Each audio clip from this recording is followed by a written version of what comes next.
Halo semuanya, perkenalkan nama saya Olga Olivia Aldisa dengan NIM 21021061104 dari kelas Psikologi B. Tanpa basa-basi lagi, berikut cuplikan video kampanye anti korupsi saya. Korupsi merupakan suatu budaya yang sudah sangat sering sekali terdengar di negara tercinta kita ini, yaitu negara Indonesia. Berdasarkan Undang-Undang Nomor 31 Tahun 1999, korupsi adalah tindakan setiap orang yang secara melawan hukum melakukan perbuatan memperkaya diri sendiri atau orang lain atau suatu korporasi yang dapat merugikan keuangan negara atau perekonomian negara. Mengapa orang memilih menjadi koruptor daripada menjadi orang jujur? Bagi sebagian orang, menjadi koruptor mungkin cara termudah atau mungkin satu-satunya cara untuk mendapatkan apa yang mereka inginkan. Suatu kali, suap merupakan cara mudah untuk menghindari hukuman. Ketika perilaku materialistik dan konsumtif masyarakat serta sistem politik yang masih mendewakan materi, maka dapat memaksa terjadinya permainan uang dan korupsi. Korupsi akan terus berlangsung selama masih terdapat kesalahan tentang cara memandang kekayaan.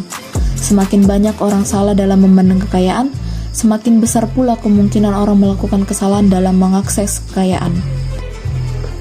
Contohnya kasus korupsi yang terjadi di tengah pandemi COVID-19 saat ini. Pejabat membabi buta memanfaatkan kekuasaannya untuk memenuhi kepentingan dirinya sendiri. Di saat semua masyarakat berjuang memenuhi kebutuhan, pejabat malah sana-sini mengambil hak masyarakat.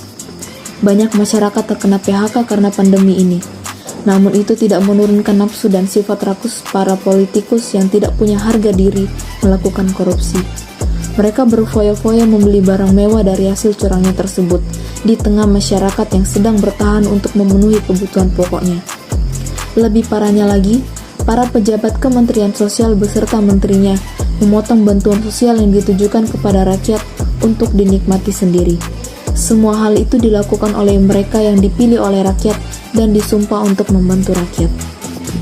Keadaan pandemi yang telah membunuh dan menyengsarakan banyak orang tidak membuat politikus menahan diri dari nafsu untuk menyenangkan dirinya sendiri.